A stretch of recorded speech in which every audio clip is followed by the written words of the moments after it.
Shalom, apa kabar Bapak Ibu?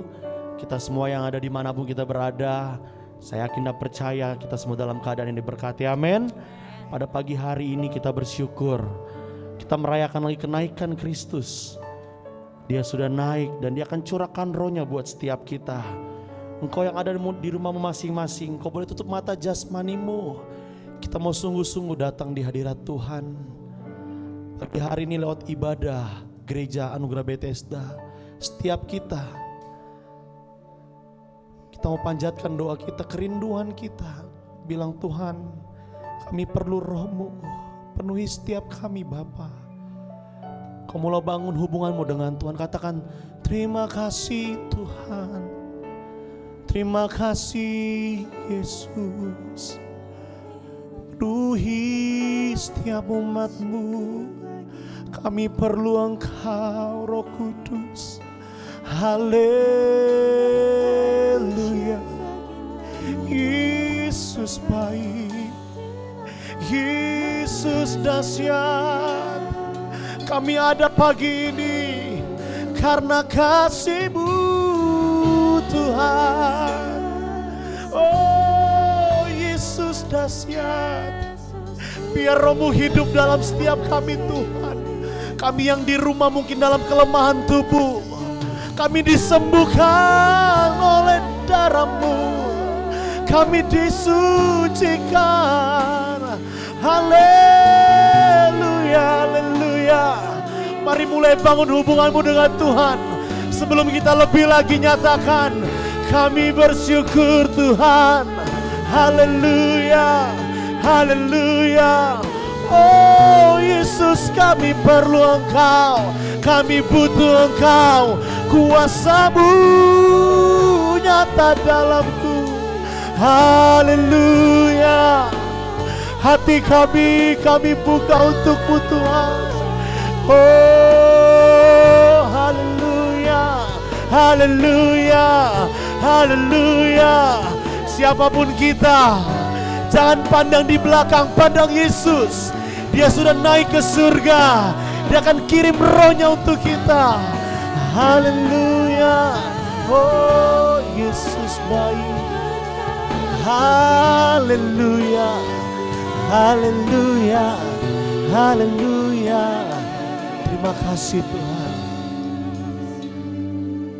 Kami bersyukur Tuhan. Yes Lord.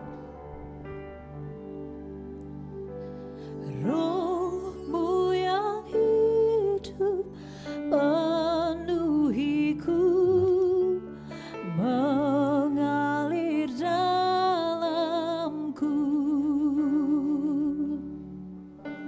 Jiwaku tenang bersama-Mu dalam naungan-Mu. Ku buka hati untuk jamahan-Mu, berserapan Kau melihat setiap hati umat-Mu di rumah kami. di hadirat-Mu. Kau ambil alih. Yes, Lord. Seluruh hidupku Di altar-Mu. di altar-Mu,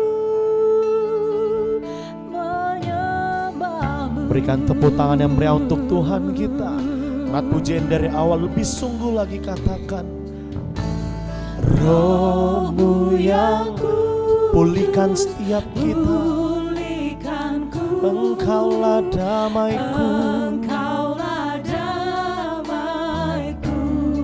Ku hidup oleh Hidup oleh anugerah-Mu Tuhan. anugerah-Mu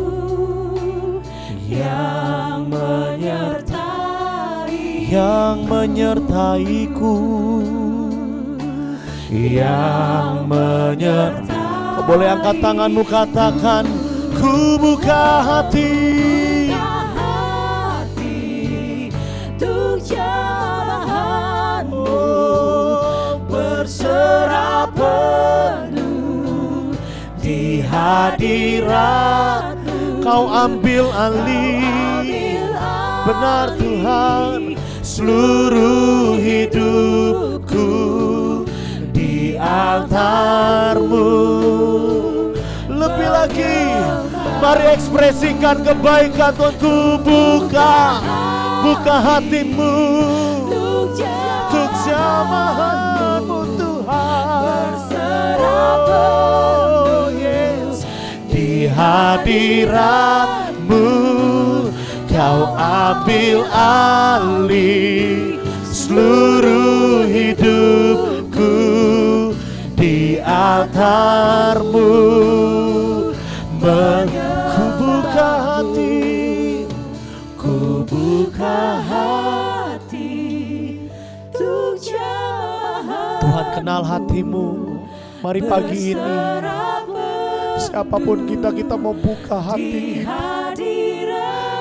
biar Dia ambil alih seluruh hidupmu. Yes Lord Jesus.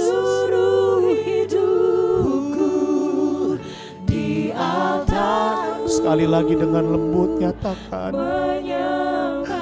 ku buka hati, ku buka hati. Terima kasih Tuhan. Terima kasih buat jamahan-Mu. Berserah penuh, yes, di hadirat-Mu. Kau ambil alih seluruh hidup di altar-Mu. Oh, ku buka hati, oh Jesus, untuk jamahan. Benar Tuhan, berserah di hadirat-Mu. Biar Kau ambil alih. Thank you Jesus. Seluruh hidup di altar-Mu. Amin. Di altar-Mu, di altar-Mu. Sekali lagi di altar-Mu, di altar-Mu. Menyembah-Mu. Haleluya.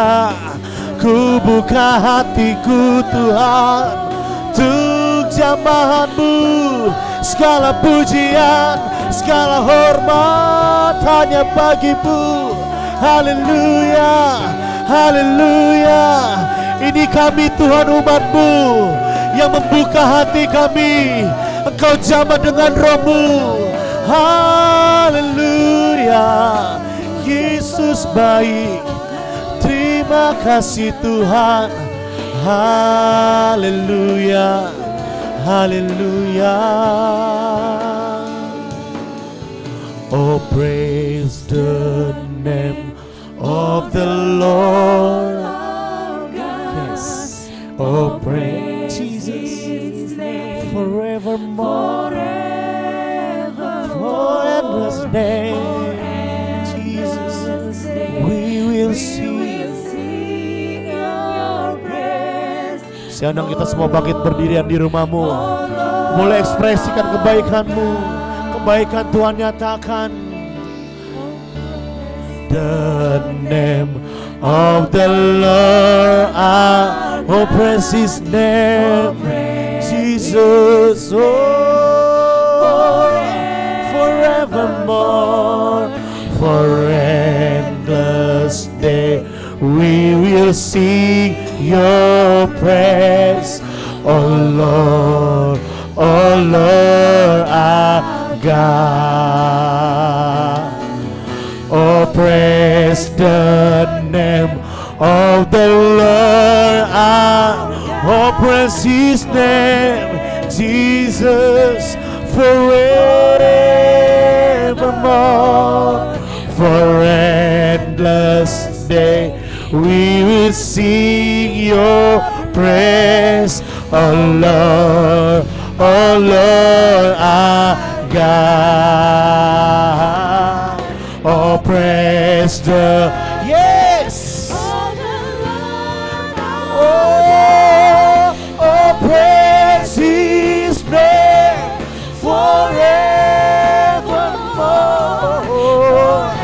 hallelujah, hallelujah. Your praise. One more time, lebih lagi namanya. Yeah. Oh, praise the name of the Lord our God. Oh, praise His, yes, forevermore, for endless day we will sing your praise, oh Lord, oh Lord, oh Lord, oh Lord, oh Lord, oh Lord, our God, oh Lord, oh Lord, our God.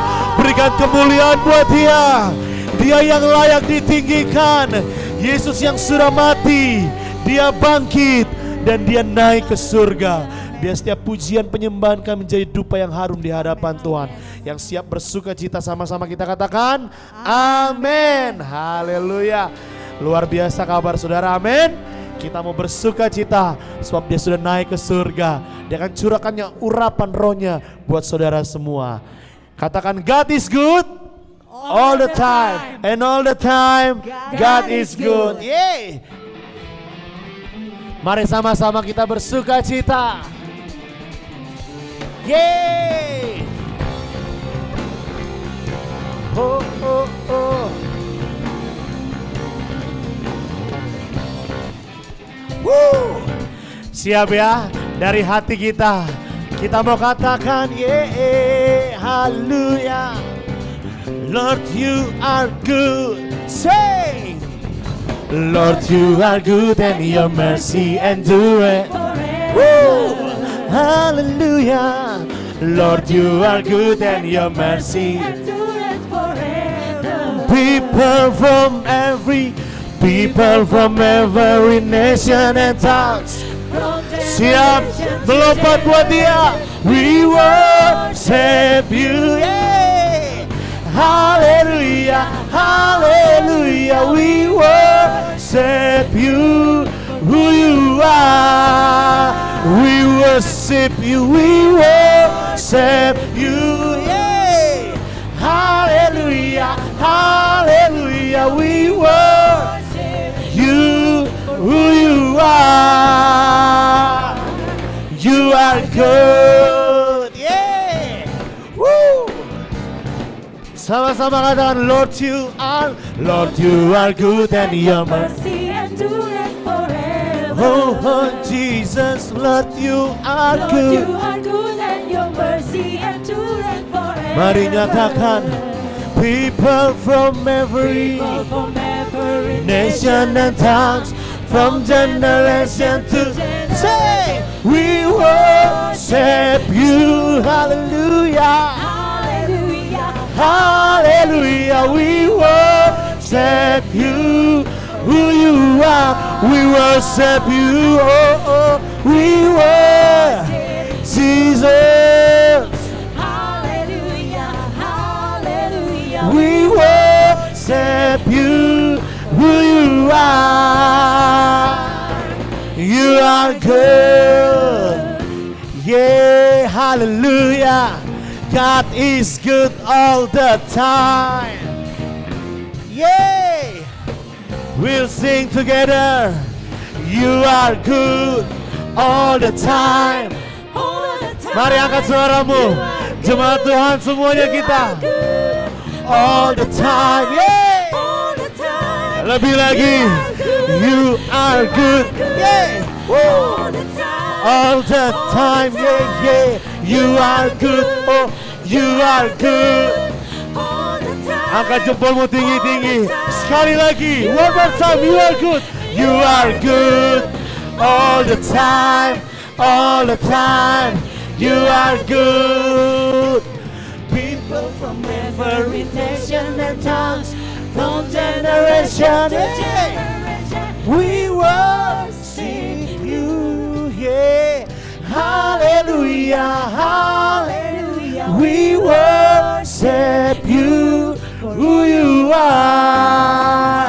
1, 2, 3, we worship you. Yesus dahsyat. Hallelujah. Hallelujah, we worship you, who you are, who you are, who you are. You are good. Yeah. Api dicurahkan pagi hari ini. Dia begitu baik, amin. Dia mengasihi setiap kita. Haleluya. Api. Terima kasih Tuhan. Api kemuliaannya. Mari curahkan kiri kananmu. Saudara, anak-anak, kita mau curahkan api Tuhan. Biar setiap roh yang kering dicurahkan, dinyalakan. Yeay. Haleluya. Kau curahkan rohmu Tuhan. Bahwa Yesuslah Raja, segala Raja. Oh, kita mau dengarkan suara nafiri. Dengarkanlah suara nafiri memanggil semua umatnya. Penjuru datang untuk menyembah Dia. Dengarkanlah suara, amin. Memanggil semua umatnya. Gereja Tuhan bersatu kini mengangkat tinggi. Katakan bersiap. Janganlah. Siapa panglima kita? Kita mau gunakan semua senjata, perlengkapan roh Tuhan. Siap melompat bagi Tuhan. 1, 2, 3, yeah. Haleluya. Tercurah dari surga, penuhi kami semua. Bangkit gerejanya, api kemuliaannya. Makasih Tuhan. Tercurah dari Jesus, Jesus. surga, Pada dunia bawa api kemuliaannya. Haleluya, haleluya. Tercurah dari surga. Oh, api kemuliaannya. Kami siap terima api-Mu Tuhan. Haleluya. Oh, sekali lagi, lebih lagi.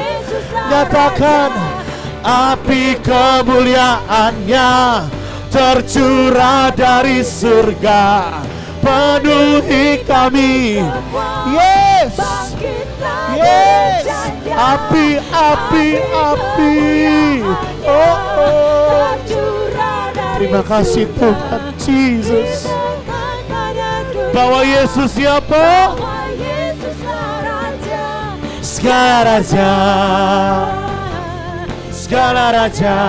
Sama-sama katakan segala Raja. Oh, oh. Biar api Tuhan terus menyala dalam setiap hati kita, amin. Silakan duduk saudara. Sebelum kita mendengar firman Tuhan, di layar Bapak Ibu, saudara bisa scan QR code atau bisa transfer. Saudara memberikan dengan hati yang tulus dan ikhlas, karena Tuhan sudah lebih dahulu memberikan yang terbaik buat kita. Puji Tuhan. Sebelum kita memberikan persembahan, kita berdoa. Bapa, kami bersyukur biar setiap tangan-tangan jemaat-Mu yang memberi dengan keikhlasan, ketulusan hati, Tuhan sudah terlebih dahulu memberikan yang terbaik. Biar apa yang kami punya, kami memberikan yang terbaik untuk Tuhan. Tuhan tidak lihat jumlahnya, tapi Tuhan lihat setiap hati kami yang memberi. Kami siap memberi dalam nama Yesus. Haleluya. Amin. Siapkan hati kita pada pagi hari ini.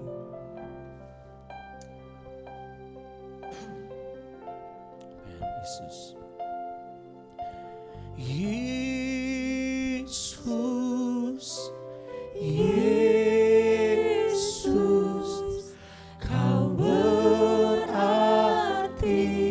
bagiku. Yesus,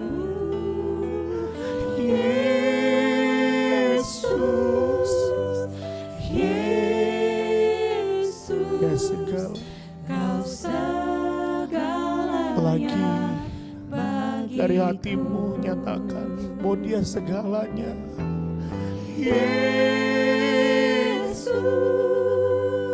Tuhan, Kau segalanya dalam hidup kami. Kau berarti bagiku. Oh, Yesus, Yesus, Kau segalanya bagiku. Berikan tepuk tangan yang meriah untuk Raja kita, sebab Dia segalanya. Nyatakan pujian ini. Seperti rusa rindu. Benar Tuhan, Sungai jiwa kami merindukan Engkau. Rindu Engkau, Kaulah Tuhan. Oh, Kaulah Tuhan, hasrat hatiku. kami rindu menyembah-Mu Tuhan. Menyembahmu. Engkau kekuatan, oh, oh. Engkau kekuatan dan perisaiku. Kepadamu rohku berserah. Kaulah Tuhan, hasrat hatiku, ku rindu. Masyarakat kita semua bangkit berdiri, nyatakan Yesus, Yesus, Yesus, Kau berarti bagiku. Yesus, Yesus, Kau segalanya bagiku.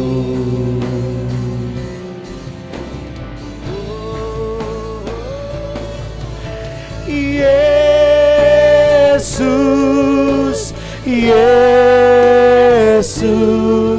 Kau berarti bagiku. Yesus, oh Yesus, Kau segalanya bagiku. Yesus, Yesus, Yesus, Kau berarti bagiku.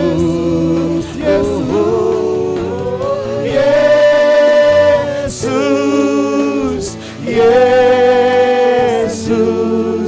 Kau sekali lagi katakan bagiku. Yesus, Yesus, haleluya, Kau berarti bagiku.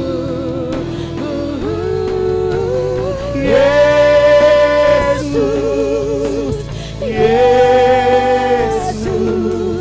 Kau segalanya bagiku. Kau segalanya bagiku.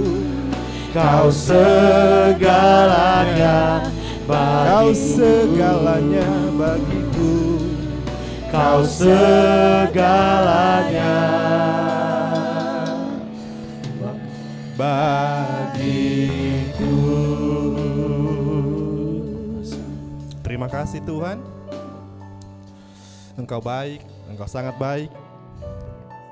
Dan kami sangat merindukan Engkau, sebab Engkaulah satu-satunya kebutuhan kami. Terima kasih Tuhan. Tiba saatnya kami akan mendengarkan firman Tuhan. Kami butuh firman-Mu, bicara lewat hamba-Mu. Berikan hikmat-Mu sehingga hamba-Mu bisa menerapkan firman Tuhan ini sesederhana mungkin, sehingga bisa diberkati, bisa dimengerti, bisa menjadi berkat bagi sidang jemaat Tuhan di saat ini. Terima kasih Bapa. Hamba percaya yang berkuasa di tempat ini hanya Roh Kudus, sebab tempat ini kudus, ada firman Tuhan, ada Tuhan di tempat ini. Dalam nama Yesus hamba siap menyampaikan firman Tuhan. Haleluya. Amin. Shalom, salam sejahtera dalam kasih Yesus Kristus. Senang sekali bisa berjumpa dengan sidang jemaat Tuhan di ibadah kenaikan Yesus Kristus. Ini adalah satu kemenangan dalam hidup kita. Yesus mati, bangkit, dan hari ini dia naik ke surga. Puji Tuhan, langsung saja kita akan membuka firman Tuhan yang terdapat di dalam Kisah Para Rasul pasal 1.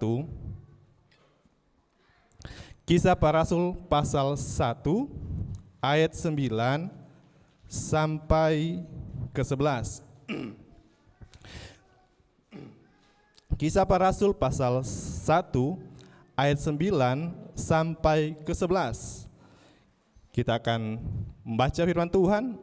Ayat 9 berkata, sesudah ia mengatakan demikian, terangkatlah ia disaksikan oleh mereka, dan awan menutupnya dari pandangan mereka.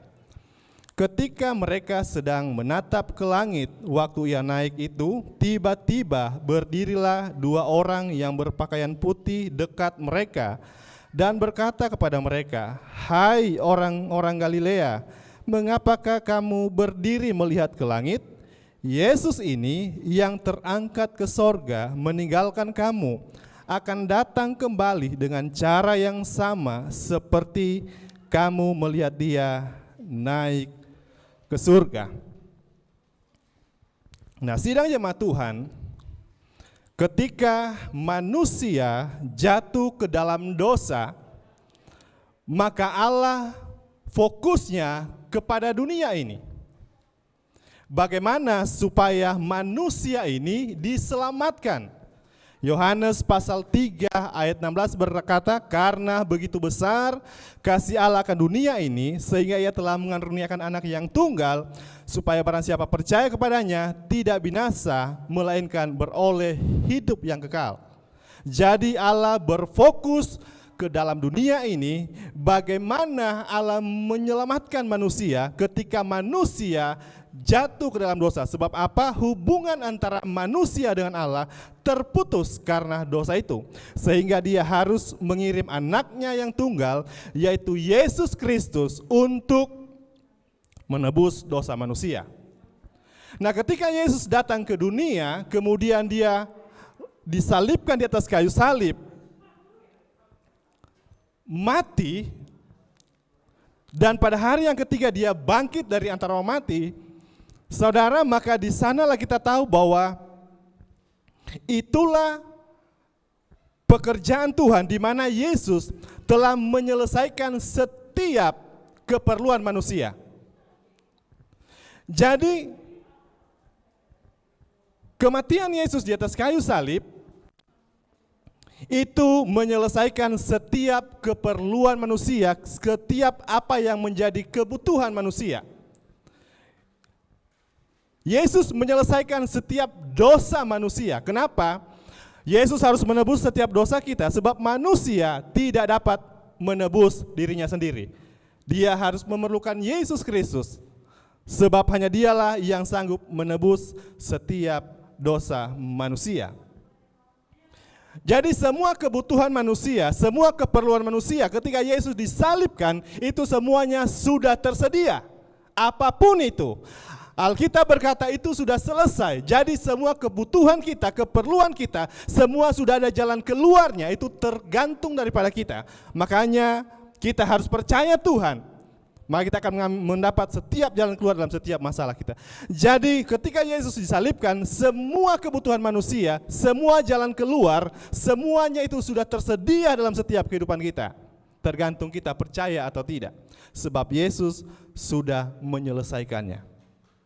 Nah, Alkitab berkata pada hari yang ketiga dia bangkit, dan berulang-ulang dia menampakkan diri selama 40 hari. Dan hari ini kita memperingati kenaikannya.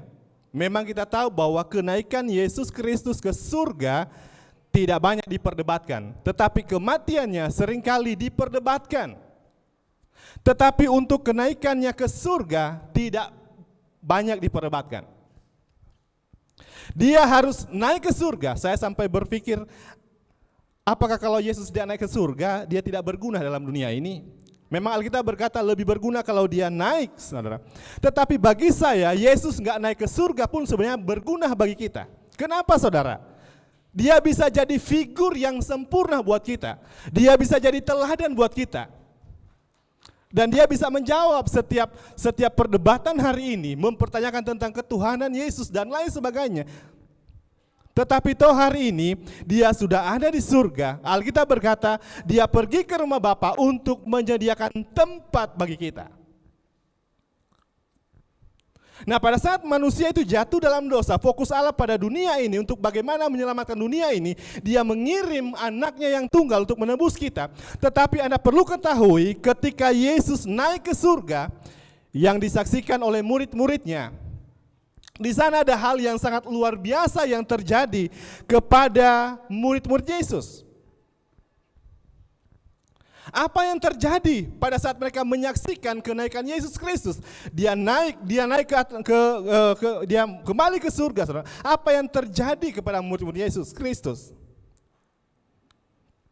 Nah, peristiwa kenaikan Yesus Kristus, saudara, itu mengubah cara pandang murid-murid mereka, murid-murid Yesus.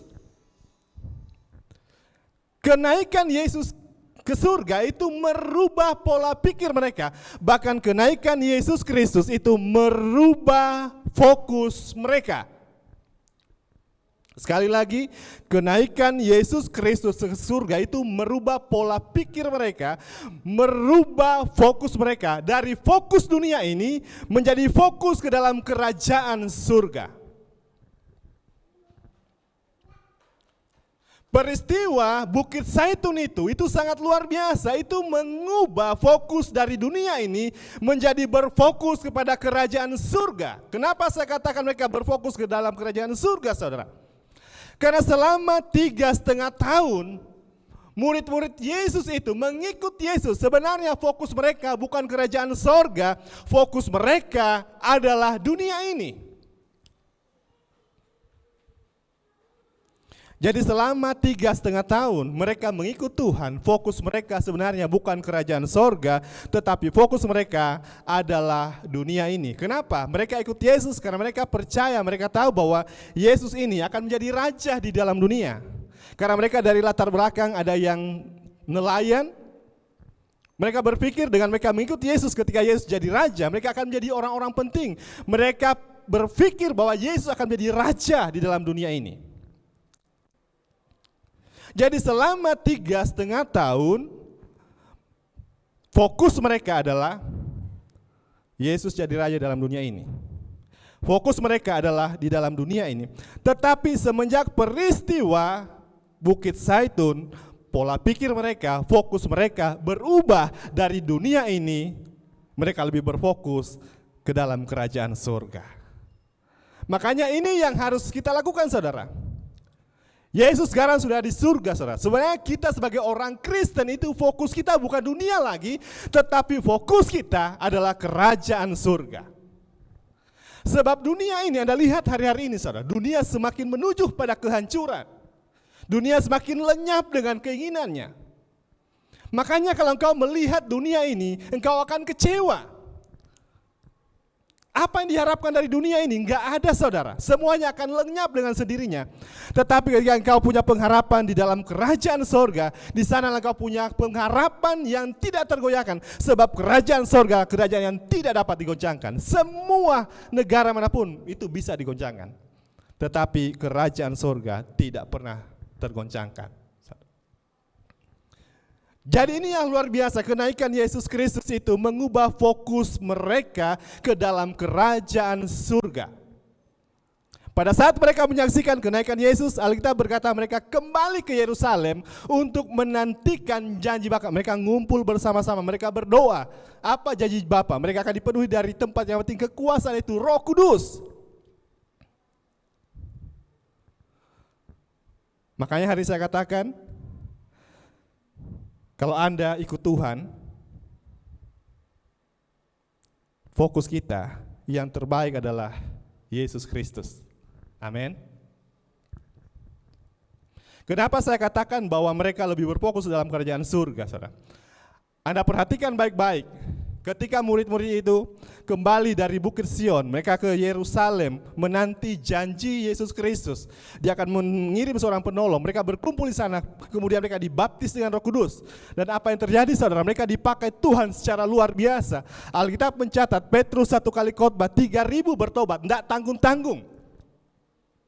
Mereka menjadi hamba Tuhan yang sangat luar biasa.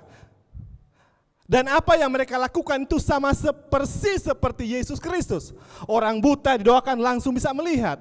Orang lumpuh langsung bisa berjalan. Bahkan orang mati itu didoakan langsung bangkit.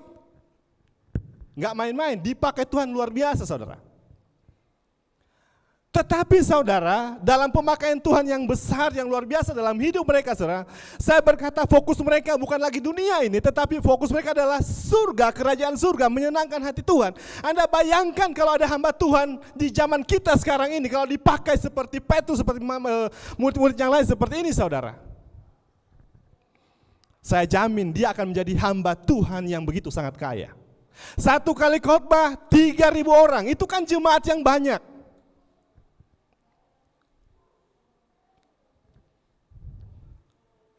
Coba kalau terjadi zaman sekarang, ada hamba Tuhan dipakai seperti Petrus dan murid-muridnya, saudara.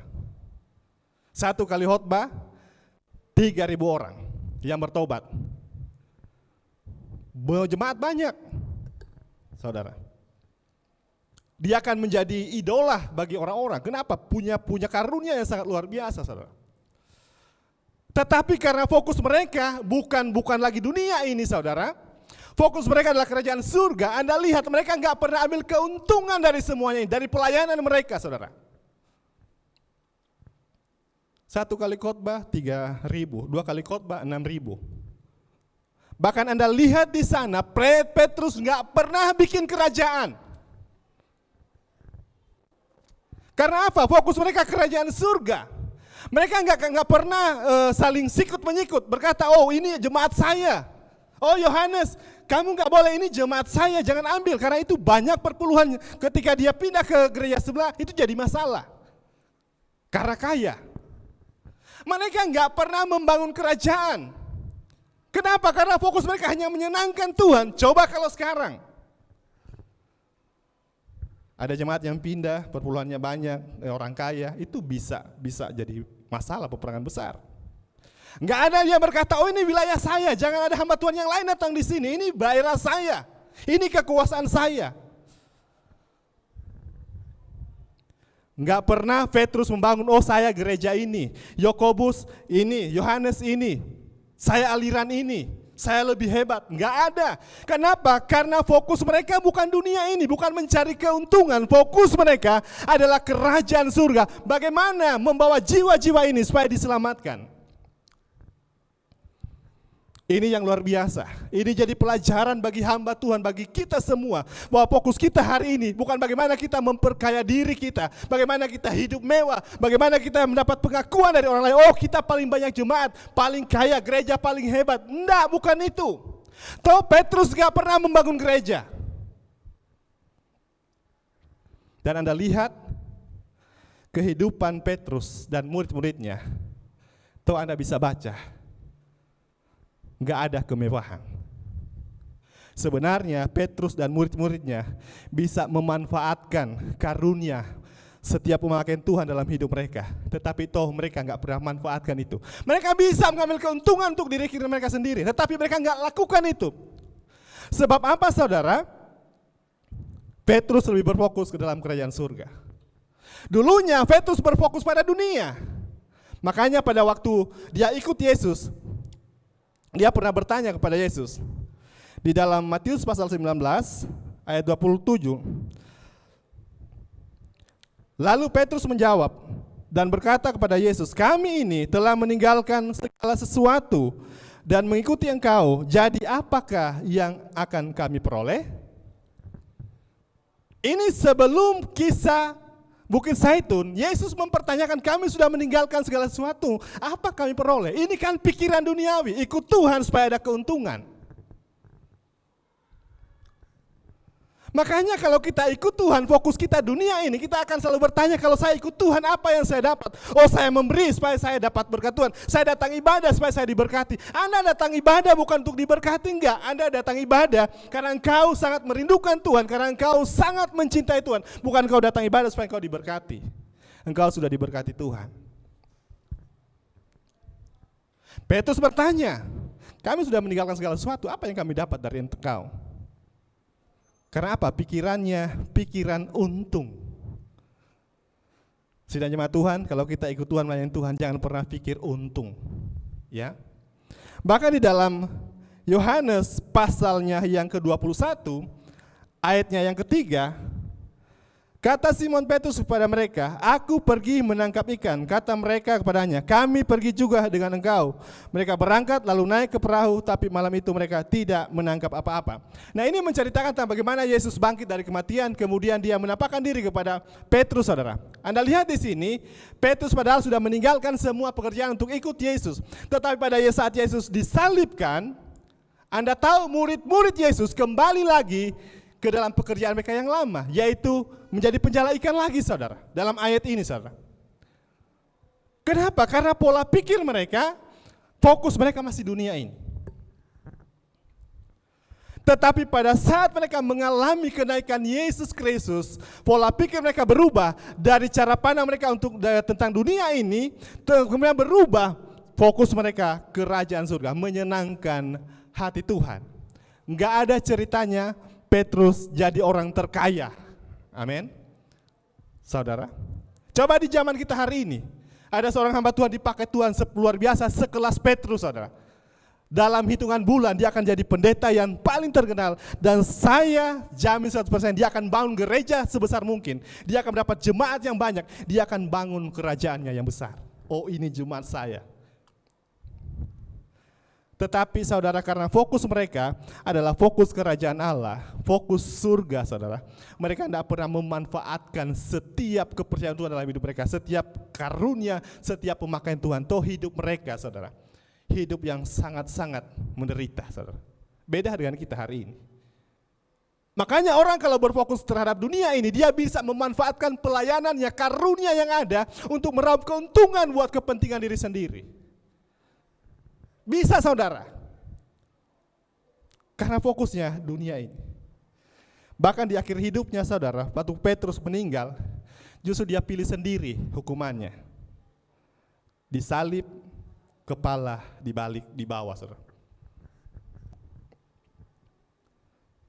Tangannya dibaku, kepalanya dibalik, saudara. Dia memilih sendiri, saudara. Kalau kita memilih begitu, lebih baik saya memilih langsung dipenggal leher saya, matinya satu kali. Tetapi Petrus harus memilih, dia disalibkan seperti itu, saudara. Orang yang disalibkan seperti itu, seperti Yesus dan Petrus, itu bukan supaya mati cepat, enggak. Justru itu matinya lama, betapa siksa, betapa menderitanya. Anda lihat waktu Yesus disalibkan bersama dengan kedua orang penjahat, saudara. Kenapa Yesus mati duluan? Tetapi kedua orang penjahat itu masih kuat-kuat. Yesus mati cepat itu karena apa, saudara?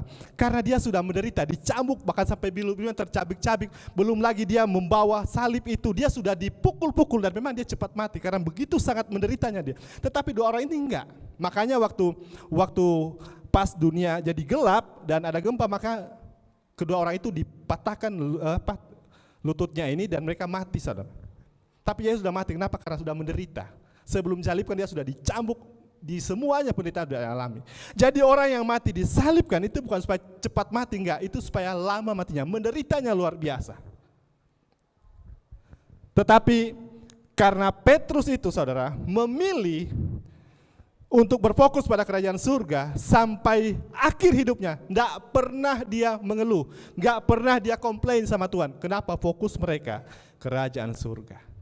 Makanya hari ini lewat kenaikan Yesus Kristus, fokus kita bukan dunia ini lagi. Dunia akan berlalu hari ini, Anda lihat sekarang. Tetapi fokus kita adalah kerajaan surga, saudara.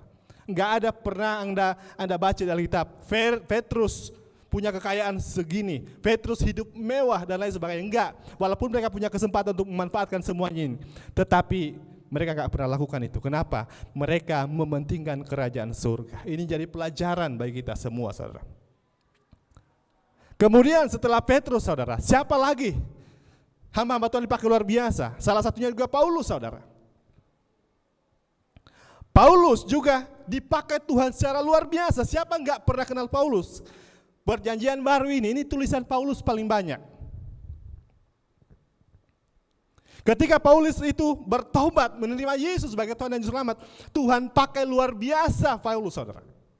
Dan Alkitab berkata Paulus mulai bangun gereja, bangun jemaat di mana-mana, saudara. Dia punya pengikut yang banyak, dia mulai bangun kemana-mana, dia bangun jemaat, bangun gereja dan lain sebagainya, saudara. Tetapi karena Paulus itu lebih melihat, berfokus pada kerajaan Allah, menyenangkan hati Tuhan, saudara, dia pun gak pernah ambil keuntungan dari itu semuanya, saudara. Alkitab berkata, untuk memenuhi kebutuhan hidup dan pelayanannya pun, Paulus harus jadi tukang tenda. Seorang hamba Tuhan yang besar, seorang hamba Tuhan yang dipakai Tuhan luar biasa, seorang hamba Tuhan yang punya jemaat yang banyak, tetapi untuk memenuhi kebutuhan hidupnya, dia harus menjadi tukang tenda.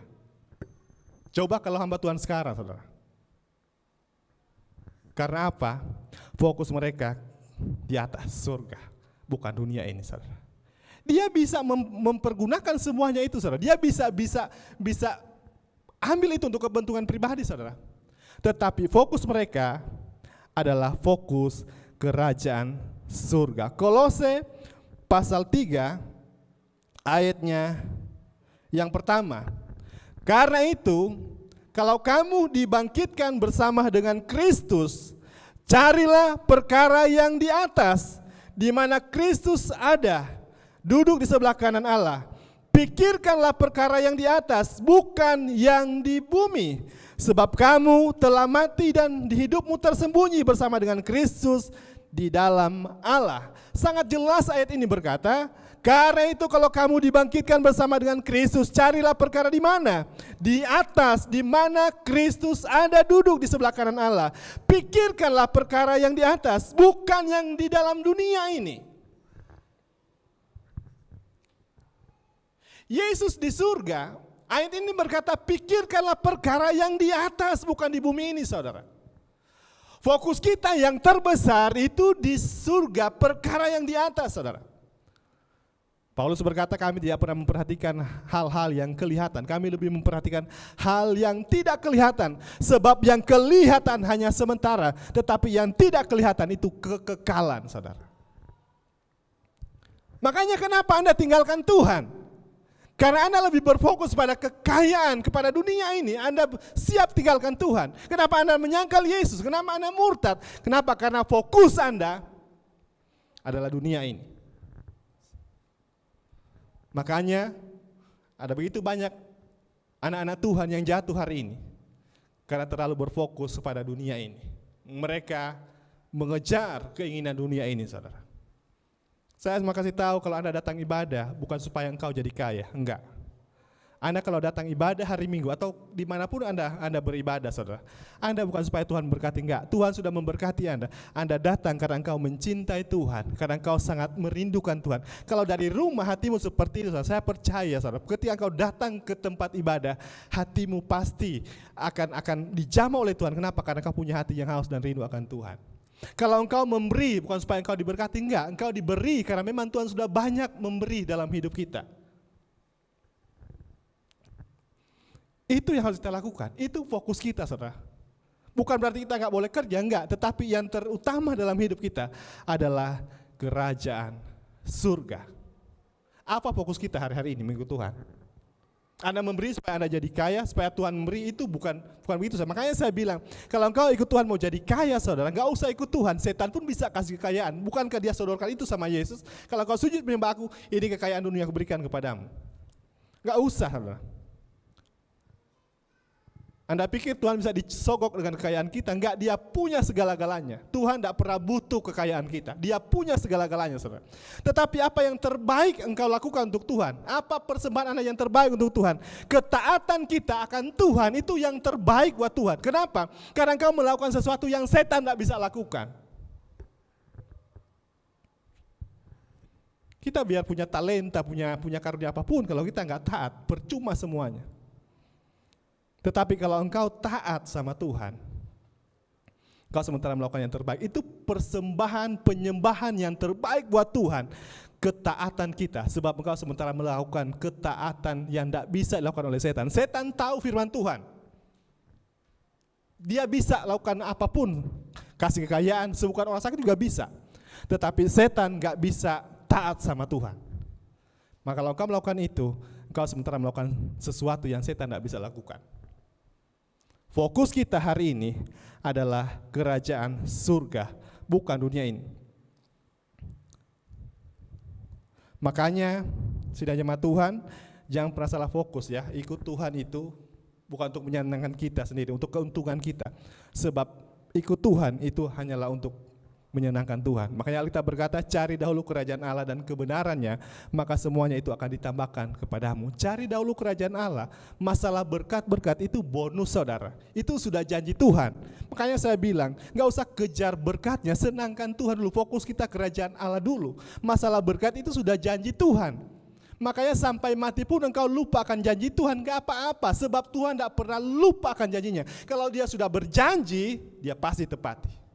Sampai mati kita lupa akan janji Tuhan, enggak apa-apa. Sebab kalau Tuhan sudah berjanji, dia pasti menepati. Dia bukan manusia.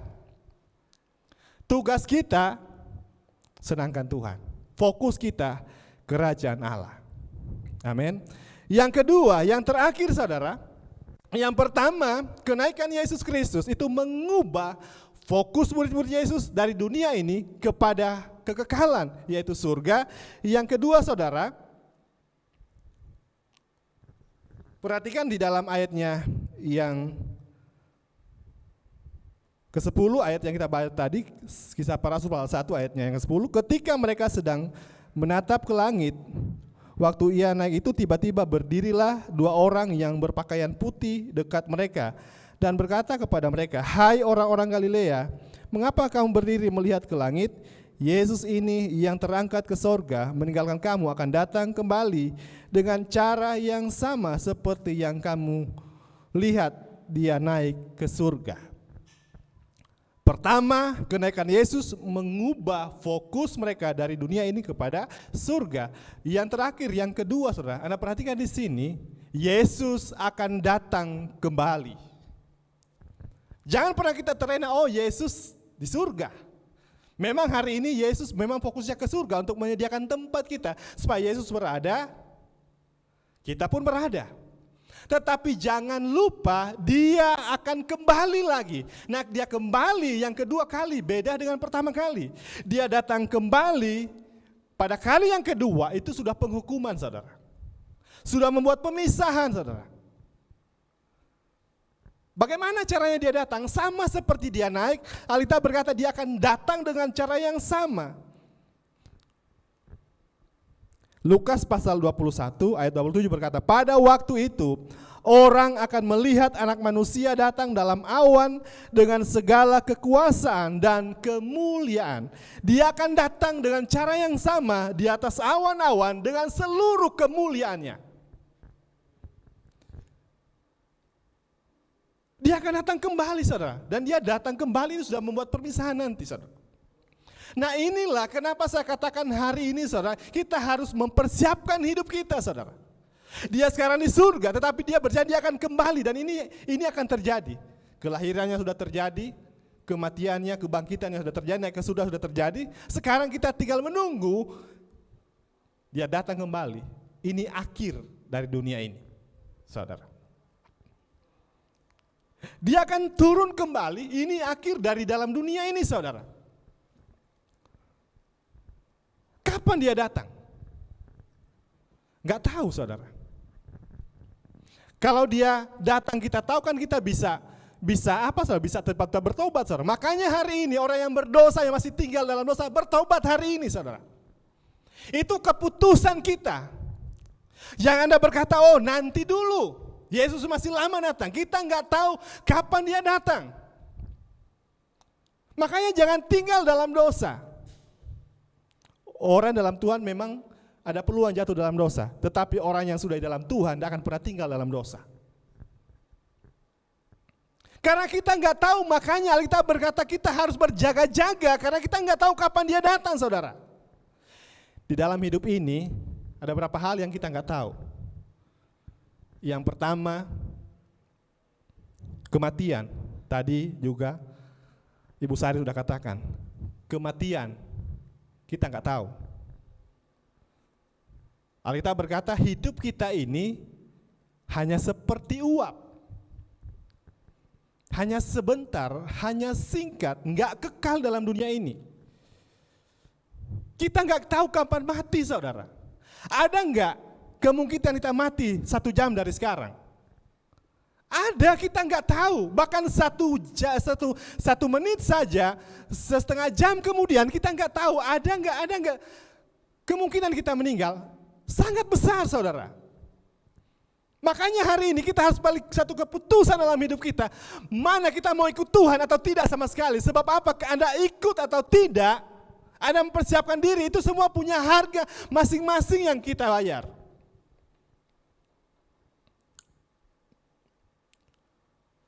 Kita nggak tahu. Kalau kita tahu kita mati, pasti kita cepat bertobat. Saya pernah baca di internet bahwa di dalam dunia ini ada binatang yang sangat singkat umurnya. Itu cuma 3 jam. Itu kalau nggak salah itu binatang tisap lower kalau nggak salah. Umurnya cuma 3 jam. Dari bertelur, menetas, jadi dewasa, sampai bertelur lagi, meninggal. Cuma 3 jam. Binatang ini sangat singkat, cuma 3 jam dari telur, menetas, jadi dewasa, kawin, kemudian meninggal lagi, cuma 3 jam. Sangat singkat, 3 jam. Bayangkan saudara, kalau umur kita cuma dikasih Tuhan 3 jam, apa yang Anda lakukan? Kalau Anda tahu hidup Anda cuma dikasih kesempatan 3 jam dari sekarang, apa yang kau lakukan? Saya jamin orang sejahat apapun akan bertobat karena dia tahu akan mati. Tetapi masalahnya kita nggak tahu kapan kita mati. Makanya kita harus mempersiapkan hidup kita mulai sekarang. Kita menata hidup kita. Karena menurut survei, ternyata orang di dalam gereja dengan orang yang di luar gereja itu sama, tidak berbuah dengan baik. Di survei dari 127 faktor penguji, ternyata orang yang dalam gereja yang mengaku anak Tuhan dengan orang di luar sana itu sama, saudara. Artinya gereja nggak berbuah dengan baik. Bedanya kita ketika kita di gereja kita paling bagus, main musiknya kita paling hebat, penyembahan kita sampai gemetar-gemetar, bahasa rohnya paling kuat. Tetapi Anda tahu ketika kita keluar dari gereja itu sama. Makanya saya bilang orang dalam gereja nggak banyak berubah.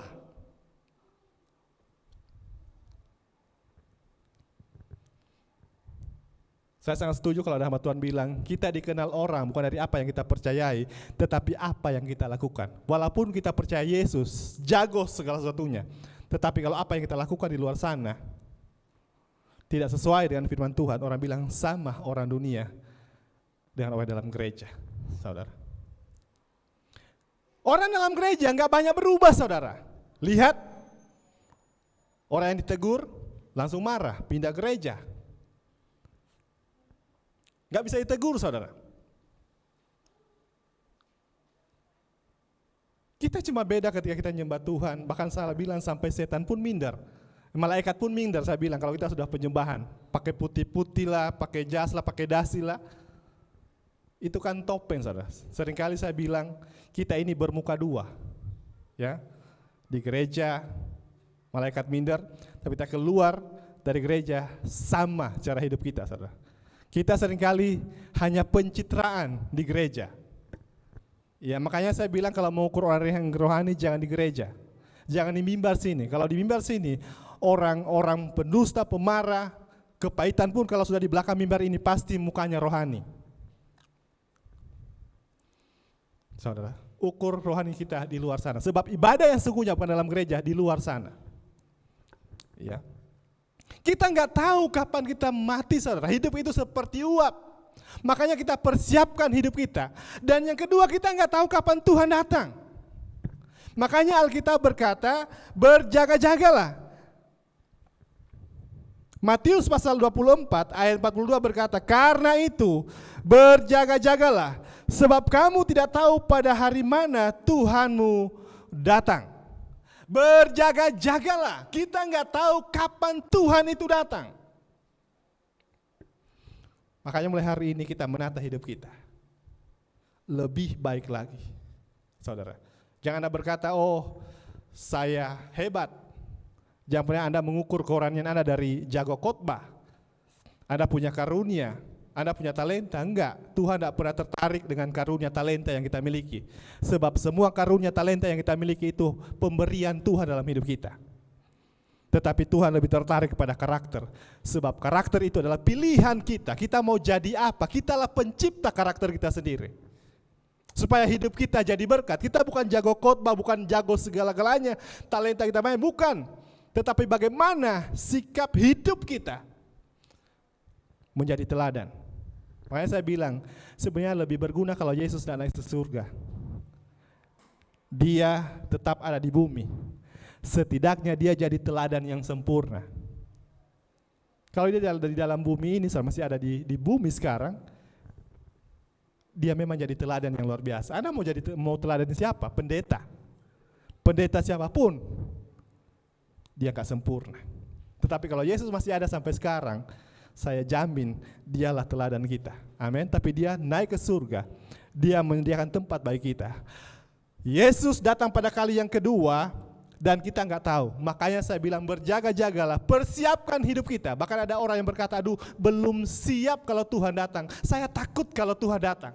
Kenapa takut? Karena belum siap, saudara. Makanya sebelum terlambat hari ini, mari kita menata hidup kita dengan baik. Mempersiapkan hidup kita. Kita memang manusia nggak sempurna. Tetapi mari kita akui di hadapan Tuhan. Tuhan, ini kekurangan saya. Saya mau berubah, saudara. Memang kita nggak mampu, saudara, untuk taat sama firman Tuhan seringkali nggak mampu, saudara. Itu nggak gampang, saudara. Tetapi saudara, kalau kita mau, pasti Tuhan kasih kemampuan dalam hidup kita. Yang penting kita mau. Kalau kita mau, kasih Tuhan kasih kemampuan. Sebab Alkitab berkata bukan karena kuat dan gagah kita, hanya karena roh Tuhan. Kalau kita mau berubah, Tuhan kasih kemampuan dalam hidup kita. Tuhan cuma tanya kamu, mau nggak kamu berubah? Kalau kita mau berubah, Tuhan kasih kemampuan. Mari kita berjaga-jaga, saudara. Kapan Tuhan datang? Nggak tahu, tetapi Tuhan kasih tanda dalam hidup kita. Mari kita lihat di dalam Lukas.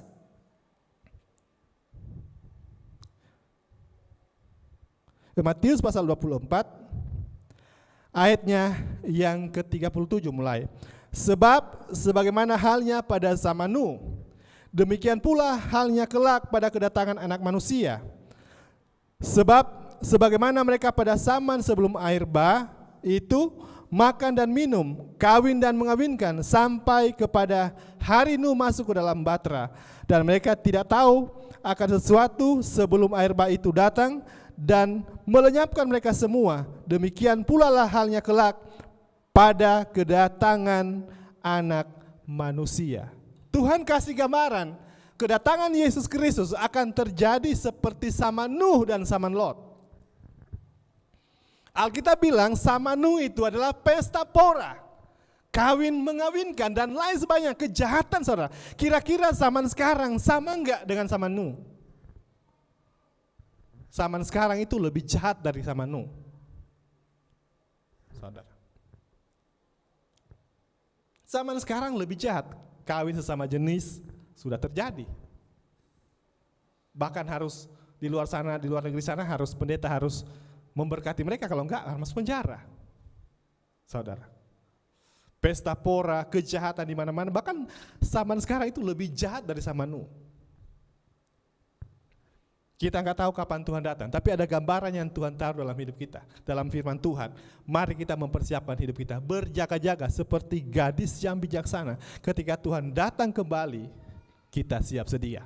Ketika kematian menjemput kita, kita siap sedia. Amin. Sebab bagi orang yang siap sedia, kedatangan Yesus adalah satu kemenangan dalam hidupnya, suatu sukacita yang besar. Tetapi bagi orang yang gak siap sedia, itu adalah satu bencana yang sangat luar biasa. Itu sangat menakutkan. Tetapi bagi orang yang siap sedia, itu adalah hari yang penuh dengan sukacita, hari kemenangan, hari kemerdekaan dalam setiap kehidupan kita. Untuk itu sidang jemaat Tuhan, lewat kenaikan Yesus Kristus hari ini, ubah fokus kita, menyenangkan Tuhan. Lihat perkara yang ada di surga. Mungkin kau hari dalam pergumulan yang berat, mungkin kau dalam lembah kekelaman, tetapi Anda harus melihat surga. Toh Petrus dan teman-temannya Paulus gak pernah cari keuntungan dari pelayanan yang ada. Beda dengan hamba Tuhan sekarang. Bahkan saudara, ada hamba Tuhan yang sampai berantem cuma masalah satu jemaat. Oh, karena dia pindah akhirnya berantem, karena itu wilayahnya dia. Kenapa orang seperti itu? Karena fokus mereka masih ke dalam dunia. Tetapi fokus kita adalah kerajaan surga. Saya bersyukur ada di gereja Anugerah Bethesda yang gak pernah mempermasalahkan hal seperti itu. Mau bangun gereja dimanapun itu gak ada jadi masalah. Biar kita berdekatan pun gak masalah. Kenapa? Karena fokus kita adalah menyenangkan Tuhan, bukan mencari kepentingan pribadi, keuntungan pribadi untuk hidup mewah dan lain sebagainya. Enggak, fokus kita adalah kerajaan surga. Puji Tuhan, inilah kebenaran firman Tuhan yang saya sampaikan di saat siang hari ini. Kita akan berdoa buat kebenaran firman Tuhan. Haleluya Tuhan. Bapa di surga, terima kasih Tuhan buat kebaikan Tuhan, anugerah Tuhan, pengorbanan Tuhan dalam hidup kami. Engkau telah mati bagi dosa kami Tuhan. Engkau telah menderita, menebus seluruh hidup kami, dosa kami Tuhan. Tetapi Engkau bangkit hari ini, Engkau naik ke surga, duduk di sebelah kanan Allah Bapa. Engkau menyediakan tempat bagi kami, supaya di mana Engkau berada, kami pun berada. Kami masih ada dalam dunia ini Tuhan, tetapi hari ini kami rindu Tuhan, fokus kami hanya berfokus kepada Engkau, menyenangkan hati Tuhan, kepada kekekalan, sebab itulah kehendak Tuhan dalam setiap kehidupan kami. Terima kasih Tuhan, Engkau baik, Engkau sangat luar biasa dalam hidup kami. Engkau yang berikan kami kemenangan, bahkan lebih daripada pemenang. Hamba tak berdoa buat umat Tuhan yang ada di rumah, yang menyaksikan ibadah ini, mendengarkan firman Tuhan ini. Hamba tidak tahu apa yang menjadi masalah hidup mereka, tetapi hamba percaya kami punya Tuhan yang sama, Tuhan yang besar, yang tidak bisa dibatasi dengan ruang, jarak, waktu sekalipun. Engkau sanggup bekerja dalam hidup umat Tuhan. Untuk itu hamba berdoa dalam nama Tuhan Yesus Kristus, segala pergumulan mereka, biar Tuhan jawaban atas hidup mereka. Segala sakit penyakit yang menyerang tubuh mereka, ada kesembuhan dalam nama Yesus. Ada kekuatan yang baru, ada semangat yang baru, ada roh yang menyala-nyala untuk melayani Engkau Tuhan. Sadarkan umat-umat Tuhan, supaya hari-hari ini mereka enggak berfokus kepada dunia ini, kepada masalah mereka, tetapi mereka berfokus kepada Tuhan yang berkuasa. Sebab dunia ini semakin hari semakin lenyap, tetapi kerajaan surga tidak bisa digoncangkan dengan keadaan apapun. Berkati umat-umat-Mu Tuhan, biar mereka semakin hari semakin kuat di dalam Tuhan, semakin hari semakin berpegang teguh pada firman Tuhan, membangun dasar hidup mereka ke dalam kebenaran firman Tuhan.